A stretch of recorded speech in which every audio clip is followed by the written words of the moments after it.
Radio Clédou et l'ensemble de son réseau, désormais plus proche de vous.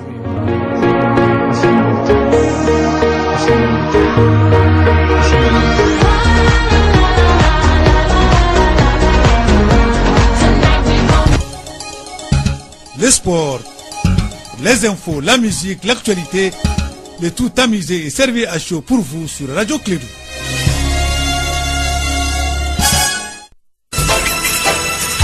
Radio Clédou, le journal, avec Sotelma Malitaire. Mesdames et messieurs, fidèles auditeurs en condition de Clédou et de l'ensemble de son réseau, on vous dit bonjour, bienvenue. Notez qu'avec nous sommes le premier jour du dernier mois de l'année. Il s'agit de l'année 2016. Le dernier mois, c'est décembre. Donc, nous sommes le 1er décembre, journée mondiale de lutte contre le sida. Vous allez suivre le journal de Clédou, première édition de la matinale. Ce jour, c'est jeudi. Il est là. Aujourd'hui, on change de présentateur. C'est Aruna Tidjaniba qui est là. Aruna, bonjour et bienvenue. Bonjour Abdoulaye Ndane, il n'y aura pas d'accusé à la barre ce jeudi dans le cadre du jugement de Amadou Aya et ses compagnons. Les avocats de la défense ont sollicité hier une suspension de 48 heures. Le procès reprend demain vendredi. Nous allons retrouver nos équipes sur place. Le monde commémore ce jeudi 1er décembre la journée mondiale de lutte contre le VIH-Sida.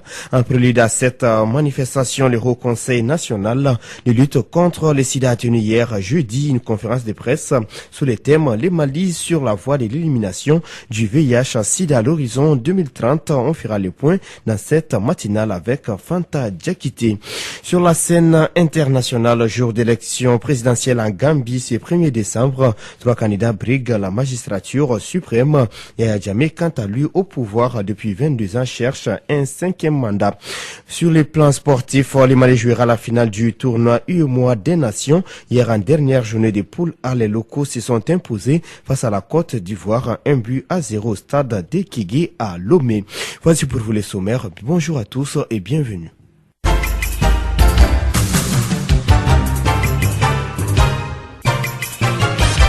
Je vous le disais tantôt, les procès de Sanogo et de ses camarades d'armes ajournés à ce vendredi. Hier, mercredi, c'était l'ouverture officielle du procès de l'ex-chef de la junte malienne, le général Amadou Aya Sanogo et 17 de ses co-accusés dans la salle Lamissa Bengali de Sikasso. Après la cérémonie d'ouverture, les accusés ont suivi les rappels des faits de la cour et la défense a plaidé non coupable sur les chefs d'inculpation de complicité d'enlèvement et d'assassinat qui pèsent sur leurs clients. Mamadou Kane est l'un de nos envoyés spéciaux à Sikasso. Costume, cravate, c'est un Amadou Aya Sanogo serein, mais quelque peu affaibli physiquement, qui s'est présenté devant le juge avec ses ex-compagnons d'armes, Habib Sissoko, un proche de l'ex-chef de la junte militaire malienne. Quand il s'est présenté général du corps d'armée, ancien chef d'État, c'est des degrés qui sont là, nous sommes tous des intellectuels, signés par un président intérim, investi par la CEDEAO, il reconnaît sur le plan international. Mais on va où? Attention. Et les gens confondent vite ces précipitations. On dit qu'il est inculpé pour complicité, pas assassinat. Et dit par d'autres, c'est pas vérifié. Maître Mamadou Diarra, avocat de la partie civile, il défend les victimes constituées des familles des bérets rouges disparus. Parce que les avocats des accusés ont exprimé le besoin de s'entretenir avec leurs clients. C'est un droit, donc il faut qu'ils échangent. C'est dans le cadre du respect des droits de la défense que la Cour a accordé cette suspension.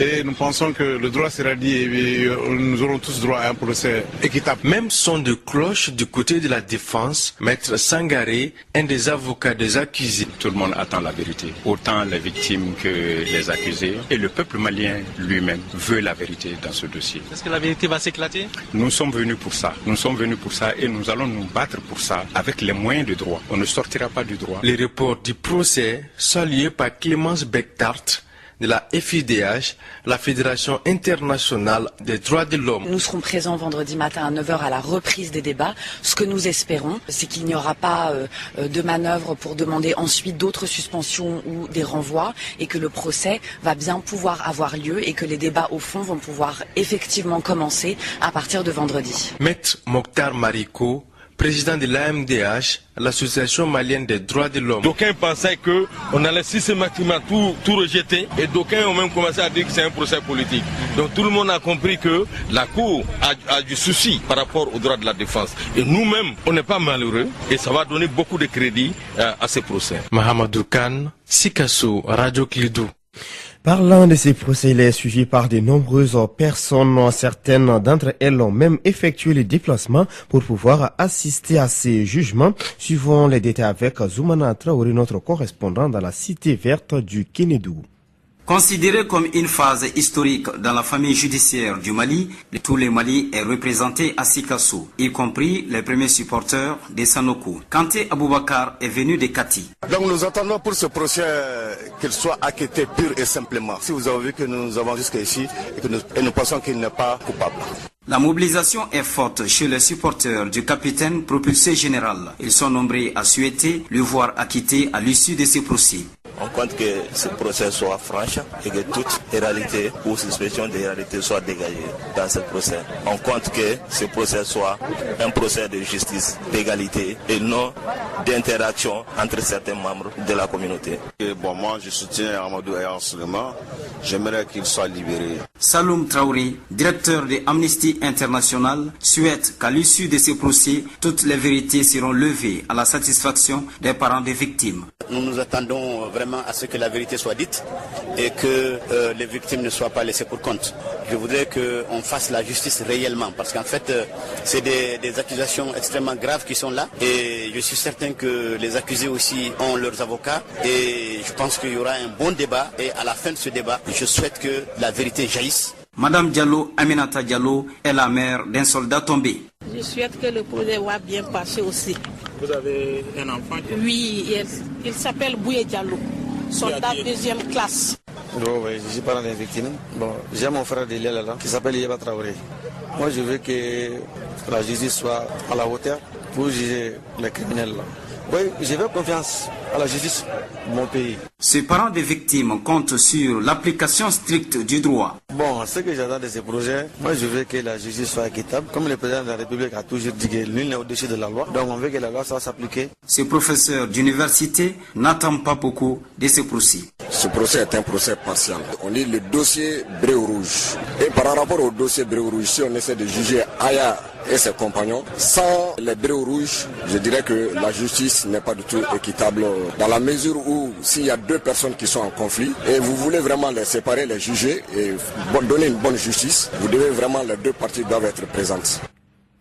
Merci Zoumana Traoré pour toutes ces explications sur un autre sujet. La jeunesse du Mali était en début de semaine dans les cercles des Badjangara dans le cadre du 5e congrès ordinaire du CNJ. La rélecture des textes du CNJ, les bilans du mandat écoulé et l'élection du nouveau président ont été les points abordés lors de ces rendez-vous de la jeunesse malienne. Mohamed Salia Touré, candidat à sa propre réélection, dirigera à nouveau l'instance dirigeante de la jeunesse malienne. Suivant le compte rendu de notre correspondant à Mopti Papakanda Kelly.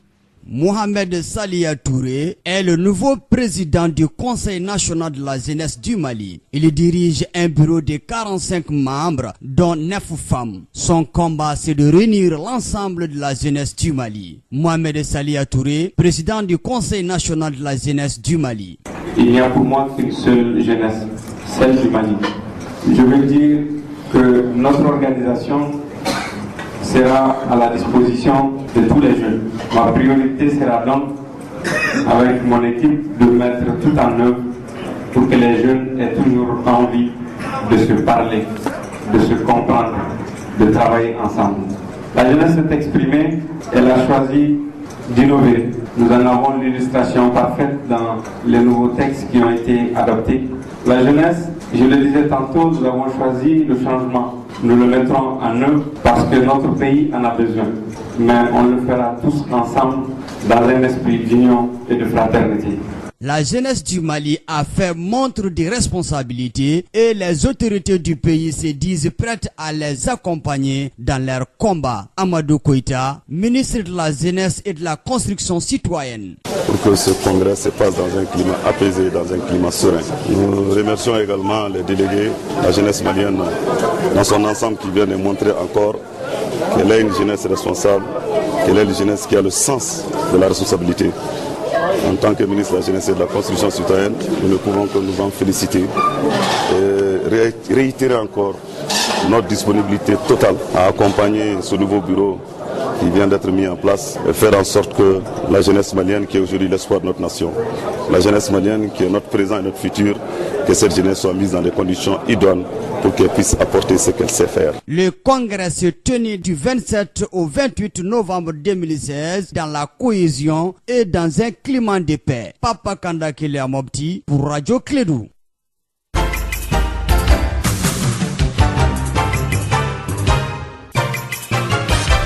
7h10, actualité internationale à présent. Hier, mercredi 30 novembre, le procès en assise de Simone Gbagbo s'est ouvert sans l'accusé et sans ses avocats. Cette audience de mercredi n'aura pas duré plus d'une heure.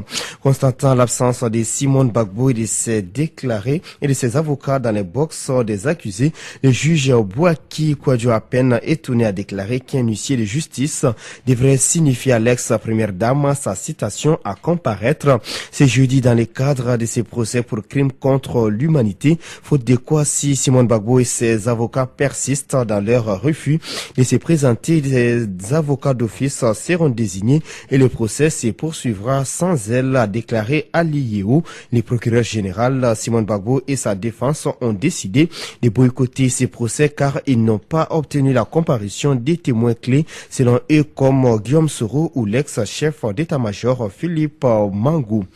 Je vous disais un titre, jour d'élection présidentielle à Gambie, c'est 1er décembre. 3 candidats s'affrontent dans les urnes, 2 sortent du lot et à jamais au pouvoir depuis 22 ans, l'homme fort de Banjul qui contrôle tout l'appareil d'État brigue un 5e mandat. Face à lui, Adama Barrow, choisi par l'ensemble des partis d'opposition, un candidat qui n'a pas eu peur de critiquer les présidents sortants. Rencontre diplomatique hier mercredi 30 novembre au palais présidentiel de Libreville. Le président gabonais Ali Bongo Ondimba a convoqué un sommet extraordinaire de la communauté économique des États de l'Afrique centrale dont il assure la présidence tournante. Ce sommet est le tout premier à Libreville depuis la réélection d'Ali Bongo. Les opposants gabonais soupçonnent les dirigeants qui ont participé à cette rencontre d'être venus légitimer les pouvoirs d'Ali Bongo Ondimba. Donald Trump lance ce jeudi soir une tournée de remerciements à ses électeurs en première étape à Cincinnati dans l'Ohio, un état repris aux démocrates par les candidats Trump le 8 novembre dernier. L'équipe Trump ne veut pas entendre parler des meetings de la victoire. Il s'agit d'une tournée de remerciements aux électeurs, explique les porte-parole du président Donald Trump. En Colombie, l'accord de paix avec les FARC ratifié par le Congrès, cet accord de paix signé avec la guérilla des FARC a été ratifié par le Congrès. La Chambre des représentants l'a approuvé ce mercredi 30 novembre au soir au lendemain du vote favorable par le Sénat. Sur la Syrie, le Conseil de sécurité des Nations Unies s'est réuni en urgence à la demande de Paris et de Londres pour faire le point sur la situation humanitaire à Alep-Est, où 250 000 personnes, dont 100 000 enfants vivent coupés du monde, sans vivre et sans hôpitaux en état de fonctionnement. Le chef des opérations humanitaires, Stéphane O'Brien, a averti les diplomates que faute d'action rapide et unanime du Conseil, Alep-Est ne serait bientôt plus qu'un cimetière très géant. Il est 7h14, Clédou Info, première édition.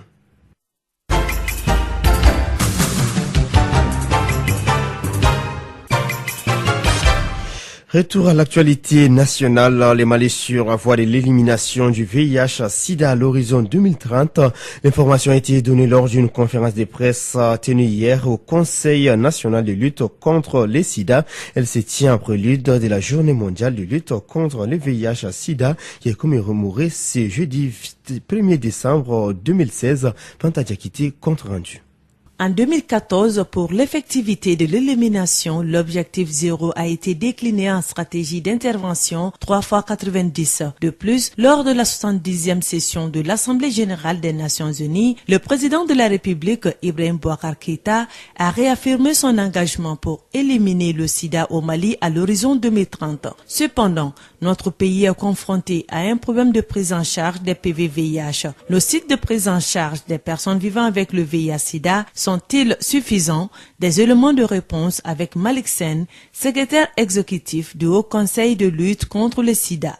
Je dirais non, c'est pas suffisant. Vous verrez qu'en 2015, c'était de 413 et puis après ça a chuté en 386. Et le premier défi, c'est le défi du renforcement des systèmes de santé. En termes de quantité, il faut qu'on augmente les sites. Si nous avons 703 communes et que vous avez 386, ça veut dire qu'il y a un différentiel qui est là, qui n'est pas couvert. Donc les populations de ces zones-là devraient se déplacer pour aller se faire soigner ailleurs. Dans ces conditions-là, si on n'a pas une aide, et si cette aide n'est pas bien orientée, est-ce qu'on peut atteindre les objectifs qu'on nous demande d'atteindre? C'est pourquoi la présidente du réseau malien des personnes vivant avec le VIH-Sida avait adressé une lettre ouverte au président de la République pour attirer son attention sur la rupture des réactifs dans les sites de prise en charge. Selon elle, beaucoup a été fait par le département de la santé, mais tout n'est pas rose. Djerma Oumoudjara.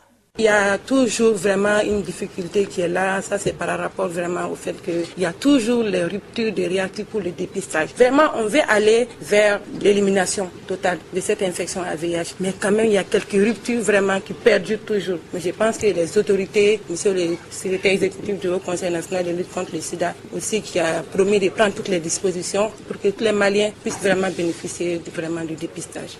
Sur les 100 000 Maliens infectés du VIH-Sida, en 2015 seulement 42% étaient suivis régulièrement. Merci Fanta Diakité. Sans transition, parlons sport du football. Le Mali jouera samedi sa troisième finale du tournoi UEMOA des Nations. Hier, en dernière journée de la poule A, les locaux se sont imposés face à la Côte d'Ivoire à 1-0 au stade de Kégué à Lomé, obtenant l'unique ticket qualificatif pour la finale. Les protégés de Djibril Dramé connaîtront leurs adversaires aujourd'hui.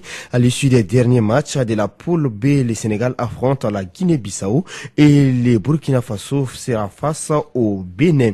Retrouvez le journal des sports à partir de 7h50 avec Sekou Kone. Et puis, prévision météorologique avant de nous séparer, le ciel sera clair à peu nuageux sur l'ensemble du pays. Les vents seront de direction nord-est d'intensité faible à modérée sur l'ensemble du pays, excepté les parties sud des régions de Caï, Koulikoro et celles de Sikasso où ils seront de composante sud-ouest. La visibilité sera moyennement réduite par la poussière en suspension dans les régions de Tombouctou, Taoudeni, Gao, Kidal et Menaka, environ 5 km, et légèrement affectée dans les régions de Caï, Koulikoro, Ségou et Mopti, environ 8 km.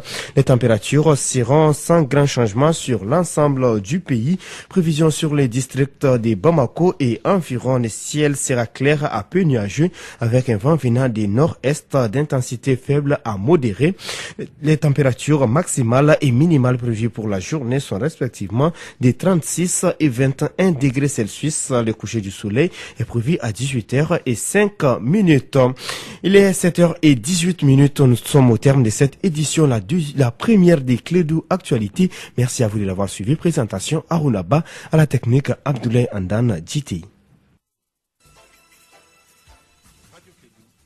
Le journal avec Sotelma Malitaire.